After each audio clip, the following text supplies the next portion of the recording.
त्रिदुलं त्रिगुणाकारं त्रिनेत्रं च त्रिधायुधं त्रिजन्म पाप संहारं बिल्वपत्रं शिवार्पणं काशीवासी निवासी च कालभैरव पूजनं प्रयागे माघमासे च बिल्वपत्रं शिवार्पणम् अखण्डैव बिल्वपत्रै च पूजये शिवशङ्करम् कोटिकन्या महादानम बिल्वपत्रम शिवार्पणम। नमस्कार, स्वागत है आपका आचार्य वाणी में। मैं आचार्य डॉक्टर विक्रमादित्य आपके साथ हूँ। और ग्रह नक्षत्रों के दृष्टिकोण से मिथुन राशि वालों के लिए 17 तारीख की शुक्रवार का अवसर चतुर्थी तिथि है। और ग्रह नक्षत्रों के दृष्टिकोण से योग जो आपके लिए चल रहा है, वो आप ग्रह नक्षत्रों के दृष्टिकोण से योग बन रहा है, वो आपकी चीज़ों को मैनेज करने में आपको सहूलत प्रदान कर रहा है। बुध महाराज आपकी राशि के 7वें भाव में बैठे हुए हैं और ये आपके लिए कहीं ना कहीं चीज़ों को ऑर्गेनाइज करते दिखाई दे रहे हैं, चीज़ों को अच्छा बनाते दिखाई दे रहे हैं। ऐसे में आपके लिए एक बड़ा अच्छा उपाय है इस दिन है कि तिल का उपयोग, संकष्टी चतुर्थी है, श्री गणेश का स्तवन करना चाहिए। और कहा जाता है कि माता पिता इस दिन, माताएं जो होती हैं, अपने बच्चों की उन्नति के लिए व्रत रखती है श्री गणेश का। और गणेश का व्रत करने से विशेष तौर पर कहा जाता है कि समस्त अनिष्टों को दूर करने का, विघ्नहर्ता गणेश जी समस्त प्रकार से अनिष्टों का दूर करते हैं। इस दिन 6 प्रकार के चीज़ों का तिल का उपयोग किया जाता है। प्रसाद में, स्नान में, तेल में, खासतौर पे यज्ञ में, और खाने की चीज़ों में, और प्रसाद, सब चीज़ों में तिल के उपयोग का बड़ा विधान शास्त्र में बताया गया है। तिल एक तरह से दिव्य औषधि मानी जाती है। भगवान विष्णु के पसीने त्वचा से उत्पन्न हुआ है तिल। इसलिए भारतीय जो सनातन आध्यात्मिक दृष्टिकोण से कहा जाता है कि चावल का उपयोग नहीं, भगवान विष्णु की पूजा में तिल का उपयोग जो किया जाता है, सफ़ेद तिल का, वो सबसे श्रेष्ठ माना जाता है। तो ऐसे में भगवान विष्णु को अवश्य इस शुभ योग में आप तिल अर्पित करें, तिल का थोड़ा भक्षण करें। इम्यूनिटी भी स्ट्रांग होगी। सर्दी का मौसम चल रहा है, वो आपके लिए इम्यूनिटी को भी स्ट्रांग करेगा, सर्दी से स्वास्थ्य की रक्षा भी करेगा। और साथ साथ जो स्त्रियाँ एनीमिक हैं, उनको 1 महीने तक तिल का सेवन यदि कर ले इस पूरे माघ के महीने में, तो जो हीमोग्लोबिन है कम रहता है, उसमें भी बहुत अच्छा इंप्रूवमेंट करने का योग बन जाता है। 18 तारीख शनिवार का अवसर, पंचमी तिथि है। ग्रह नक्षत्रों के दृष्टिकोण से ये परिवर्तन का समय आपके लिए बन रहा है। ये समय थोड़ा सा खर्चे को बढ़ाने वाला योग बनता दिखाई देगा। अननेसेसरी की चीज़ों में खर्चा ज़्यादा मत कीजिएगा। थोड़ा सा सेविंग करने में थोड़ा खर्चा ज़्यादा रहेगा। थोड़ा सा कहीं ना कहीं बेकार के मामलों में थोड़ा खर्चे ज़्यादा बढ़ते दिखाई देंगे। उनको ठीक करने के लिए थोड़ा सा उपाय कर लें तो अच्छा रहेगा। अच्छा ये रहेगा क्योंकि मंगल आपके कमज़ोर चल रहे हैं। हनुमान जी के मंदिर में जाकर हनुमान जी के समक्ष एक लाल बत्ती का दिया वहाँ प्रज्वलित कर दीजिए। यह लाल पान, मीठा पान जो होता है, वो हनुमान जी को अर्पित करने का प्रयास कीजिए। वो आपके लिए अच्छा योग बनाएगा। 19 तारीख रविवार का अवसर, पंचमी तिथि ग्रह नक्षत्रों के दृष्टिकोण से रहेगी। दिल्ली के पंचांग के अनुसार से बहुत थोड़ी देर के लिए पंचमी तिथि विद्यमान है। और ऐसे में स्वास्थ्य के लिए थोड़ा ग्रह नुकसान देने के योग बना सकता है, लेकिन लाभ के लिए कुछ ना कुछ इनकम बढ़ाने के योग अच्छे बना रहा है, क्योंकि चंद्रमा चतुर्थ भाव में आ गए हैं और वो बृहस्पति से दृष्ट होकर बैठ गए हैं। और बृहस्पति से दृष्ट चंद्रमा गजकेसरी योग का निर्माण करता है। यह आपके लिए कहीं ना कहीं लाभ के रास्ते बनाता दिखाई दे रहा है। तो ऐसे में केतु के साथ बैठा हुआ चंद्रमा बृहस्पति से दृष्ट, ये आपके लिए बहुत सारे मामलों में पॉजिटिव रिजल्ट्स लाने के लिए 2-3 दिन के लिए ग्राफ अच्छा बनाता दिखाई दे रहा है। बस थोड़ा शांत होकर काम करने का प्रयास करें, चीज़ों को समझते हुए कार्य करने का प्रयास करेंगे तो अच्छा रहेगा। बाल इत्यादि ना कटवाएं। अभी कुछ दिन बालों को ध्यान रखते हुए कार्य करें। बालों का किसी प्रकार भी, जो इन दिनों ग्रह नक्षत्र दिखा रहे होंगे, आपके बाल बहुत झड़ रहे हैं, ग्रह साफ साफ इस प्रकार के बन रहे हैं। और जितने बाल झड़ रहे हैं ना, उनकी सेफ्टी बहुत करनी ज़रूरी है। और एक बात ध्यान रखें, इन दिनों जितने बाल झटेंगे उतना ज़्यादा नुकसान धन का होगा। तो थोड़ा डाइट में हमने एक एनालाइज किया था बहुत अच्छे तरीके से। आपकी राशि के दृष्टिकोण से योग बन रहा है, इसलिए हम बता रहे हैं इस वीडियो के अंदर कि जो लोग, हमारा हॉस्पिटल भी है दिल्ली में, विवेकानंद हॉस्पिटल, और जब मैं पढ़ रहा था हॉस्पिटल, मेरी जो अनुसंधान चलते थे उन दिनों, तो हमने देखा कि विशेष तौर पर जिन लोगों की डाइट में घी, मक्खन इत्यादि कम हो जाता है, उनके बाल बहुत ज़्यादा झड़ते हैं। तो जिन दिनों आप थोड़ा सा घी मक्खन अच्छा सेवन करेंगे, उन दिनों आपके बाल कम झड़ेंगे। आपकी राशि के दृष्टिकोण से इन दिनों योग ऐसा चल रहा है कि जितने बाल आपके झड़ेंगे उतने धन के नुकसान होने के योग बनेंगे। तो बालों की सेफ्टी करो, विशेष तौर पर ध्यान रखो। ग्रह नक्षत्रों के दृष्टिकोण से ये दिव्य उपाय हमने आपको आज बताया। तो आपकी राशि के दृष्टिकोण से इन दिनों खास तौर पर इस बात का ध्यान रखना। 20 तारीख सोमवार का अवसर, षष्ठी तिथि है और इस दिन बुध होने जा रहे हैं अस्त। 5:20 पर यह बुध का अस्त होना थोड़ा सा आपके लिए चीज़ों को मैनेज करने में दिक्कत देने के योग बना सकता है। इसको ठीक करना पड़ेगा आपको।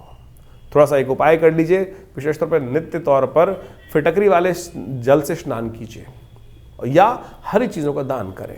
ये 2 उपाय कर कर आप अपने बुद्ध को ठीक करिएगा, नहीं तो बुद्ध जो है वो चीज़ों को, बनी बनाई चीज़ों को ऑर्गेनाइज करने में अननेसेसरी फ्रस्ट्रेशन आपके मनोमस्तिष्क में बढ़ाएगा। तो इस प्रकार से ज्योतिष का जो विज्ञान है वो बड़ा चमत्कारी है। हर रोज ग्रहों को परिवर्तन का योग बनता है। वो परिवर्तन किसी के लिए अच्छा, किसी के लिए खराब। वो योगा योग आपकी जन्मपत्री, आपके जन्म के समय, आपके कर्मानुसार उसका प्रभाव आपके जीवन में पड़ता है उस परिवर्तन का। और इन परिवर्तन को समझने के लिए ज्योतिष के दृष्टिकोण से उन काल गणनाओं को समझकर और अनुभव के द्वारा उस चीज़ को समझा जा सकता है कि ये प्रभाव क्या कुछ उत्पन्न कर रहे हैं, क्यों कर रहे हैं। सबसे पहला प्रश्न जो मनोमस्तिष्क में हर व्यक्ति के आता है, क्यों? सामने वाले के जीवन में कैसे और मेरे जीवन में क्यों कि नहीं हो रहा है। सब कारण प्रभाव जो है वो कर्म का ही है। अवश्यमेव भुक्तव्यम कृतम कर्म शुभाशुभम। और अनेक अनेक महात्माओं ने, संतों ने उस भाव को समझाने का प्रयास किया है। जो कर्म के प्रधान से, कर्म के द्वारा रचा गया चीज़ है वो बदली जा सकती हैं, बिल्कुल कर्म के द्वारा ही बदली जा सकती हैं। ज्योतिष तो कालगणना को पढ़ने का तरीका है कि किस प्रकार की जो हवाएं हैं, किस प्रकार का वातावरण है, कैसा कैसा बनेगा। लेकिन उसके बाद भी यदि समस्त ग्रह खराब भी हैं, तब भी आप अपने कर्म को सुधार कर उस उपाय को जो हम करते हैं, जो शास्त्र के दृष्टिकोण से बहुत विभिन्न उपाय शास्त्रों में वर्णित रहते हैं और अनुभव के द्वारा संत महात्मा गुरुजन इत्यादि बताते हैं, वो कर्म को बदलने का ही तरीका है। और आप इस बात को समझें, बहुत सारे लोग जिस प्रकार से ज्योतिष के ऊपर कुछ व्यंग भी उपस्थित कर देते हैं। अरे भाई, ज्योतिष तो काल गणना को बता सकता है और उसको समझा सकता है आपको, और यदि कोई बदलना चाहे तो उसको बदल भी सकता है। उसके लिए सबसे पहले धैर्य की आवश्यकता है, विश्वास की आवश्यकता है। तो इस बात को हम समझें तो बहुत अच्छा रहेगा। जितनी जल्दी समझ लें वो अच्छा है, आपके लिए भी जीवन में कल्याण का योग बन सकता है। बहुत सारे लोग समय समय पर अपने अनुभवों को हमारे साथ, हमारे आश्रम पर आके साझा करते रहते हैं और उससे जीवन में जो जिस प्रकार का हम कार्य कर रहे हैं उसमें भी हमें विश्वास जागता है, हमें भी विश्वास जागता है कि कैसे वो काल गणनाएं थी और कैसे वो विचित्र तौर पर स्थिर रूप से जीवन में घटना घटी और कैसे उससे बदला भी गया। बहुत बार गणनाएं देखी गई और उस पर प्रभाव भी देखे गए। भविष्य को बदला जा सकता है बिल्कुल। जो हम हर रोज़ नित्य प्रति आपको आपके भविष्य को देखकर, आपकी राशि के अनुसार से देखकर, उसके साथ साथ बहुत सारे उपाय जो शास्त्र में वर्णित उपाय हैं, पुराण इत्यादि ग्रंथों में वर्णित उपाय हैं, वो आपके समक्ष रखते ही हैं। और जो अभी समय चल रहा है, कुंभ का समय चल रहा है, 144 वर्ष बाद इतना सुंदर कुंभ का युग बना जिसको महाकुंभ कहा जाता है। ये एक ऐसा विषय है, एक ऐसा चीज़ है कि आप समझें कि जो लाखों जन्मों का जो भार है वो 1 सेकंड में काट सकते हैं। किसी को चमत्कार देखना हो तो इस भाव को समझें। और अगर कहीं ऐसे लाखों लोग, करोड़ों लोग, करीब करीब इस बार अंदाजा है 50 करोड़ आदमी, 45 करोड़ आदमी वहाँ डुबकी लगा के जाएगा।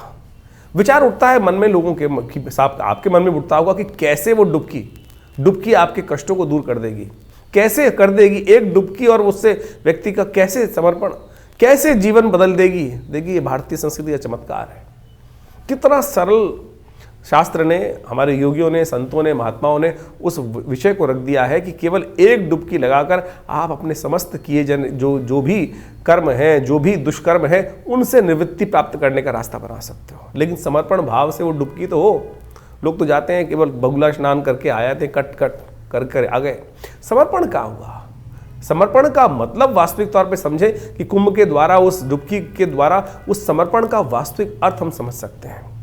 वो समर्पण कहाँ हो रहा है? उस त्रिवेणी के संगम पर, जहाँ वो गंगा, सरस्वती, यमुना इत्यादि नदियों का पूरा जो मिलन होता है। उसके बाद उसमें से भी गंगा वो है कि जो साक्षात भगवान विष्णु के पैरों से निकली, और उस भगवान विष्णु के पैर से निकली हुई उस सुरमई देवी का कहा जाता है कि एक बार समर्पण भाव से उस पानी की डुबकी में कि श्रीहरि अब आप संभालो, भगवान अब आप संभालो। जो कुछ हुआ वो पश्चाताप 1 सेकंड लगता है, उसको आप समझे कितने जन्मों में किए हुए पाप, गलत कर्म वो बिल्कुल निवृत्त हो सकते हैं। लेकिन वो समर्पण भाव तो हो, वो डुबकी लगाकर बाहर निकलना, वो यदि समर्पण भाव से हुआ तब तो वो नवीन जन्म हुआ। नहीं तो फिर वही है कि कौवा काला है, काला काला ही रहेगा, बदल तो सकता नहीं है।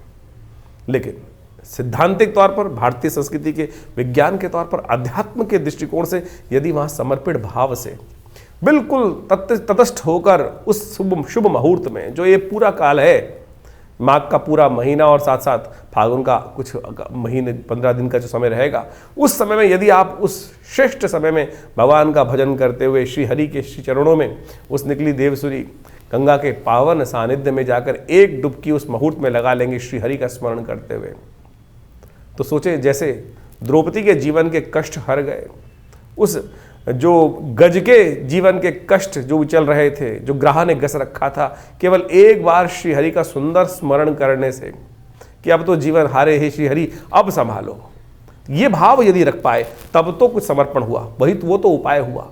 लेकिन बाकी सब तो क्या हुआ कि सब कुछ जमा घटा का खेल करते चले जा रहे हैं, तब फिर कुछ नहीं बदलने वाला। तो ये तो हमने ज्योतिष को और अध्यात्म के साथ आपको समझने का प्रयास करना चाहिए, उसके बारे में विवेचना उपस्थित करी।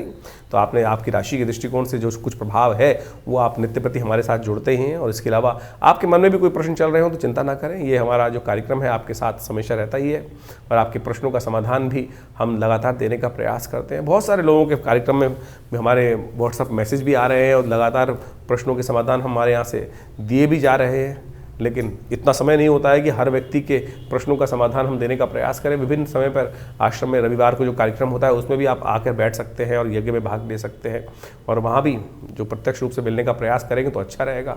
फ़ोन पे बात करने की एक बहुत विचित्र विडंबना है, जितने भी फ़ोन आते हैं हज़ारों की तादाद में लोग, सबके सबका एक ही प्रश्न होता है। हमारे कॉल सेंटर्स वाले हमें बताते हैं कि बहुत सारे लोग एक ही बात करते हैं, हमसे बात करनी, हमसे बात करनी। देखिए, हमसे बात करने के लिए कोशिश करें अपॉइंटमेंट लेकर ही बात कर पाएँ तो हो पाएगा। और एक बात और ध्यान रखें, बहुत सारे लोग तथाकथित तौर पर आज की तारीख में टेक्नोलॉजी का ज़माना है और टेक्नोलॉजी का दुरुपयोग भी हो रहा है। हमारे प्रधानमंत्री जी भी उसके बारे में कई बार आपको बता चुके हैं। और कोई भी ऐसा बहुत सारे लोग मेरे नाम से डायरेक्टली हमारे नाम से आपसे बात कर लेते हैं, तो ऐसा कुछ कभी ना हो, कभी ध्यान रखें।